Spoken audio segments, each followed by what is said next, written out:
বলছেন, আসসালামু আলাইকুম শেখ। ওয়ালাইকুম সালাতুল্লাহ। আমি ইন্ডিয়া থেকে বলছি, দক্ষিণ দিনাজপুর। আমার প্রশ্ন হলো যে আমি ইদানিং 2-3 মাস হচ্ছে বিয়ে হয়েছে, আল্লাহ বরকত দান করুন।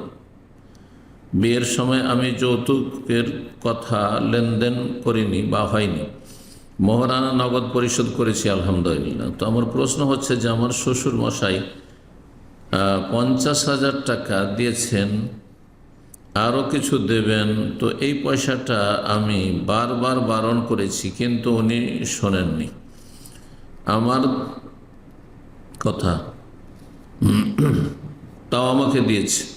আমার অ্যাকাউন্টে দিয়েছিল প্রথমে, আমি এখন অন্য নতুন অ্যাকাউন্ট বানিয়ে আমার স্ত্রীর অ্যাকাউন্টে ট্রান্সফার করে দিয়েছি। খুব ভালো কাজ করেছে।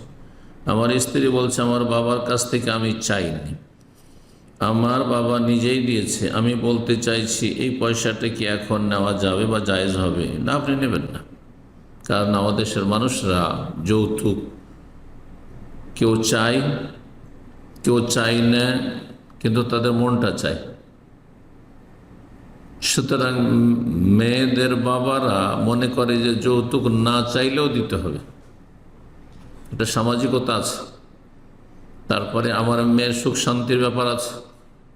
হ্যাঁ, মানসিক কষ্ট দেবে, শারীরিক কষ্টও দিতে পারে।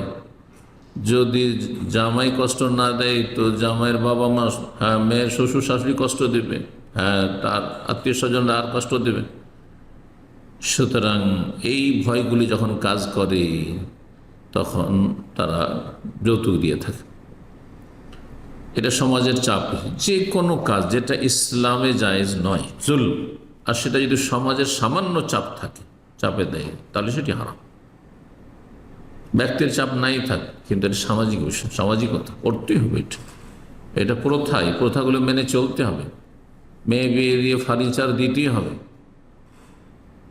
চা কান্না সিজনে, আমের সিজনে আম দিতে হবে। বাংলাদেশে তো কুরবানির সিজনে কুরবানি দিতে হবে। সব হারাম রিজিক, এগুলো হারাম হারাম হারাম, জাহান্নামে যাবে এইসব হারাম খেয়ে। সতর্ক, সাবধান, মানুষ জুলম অত্যাচার।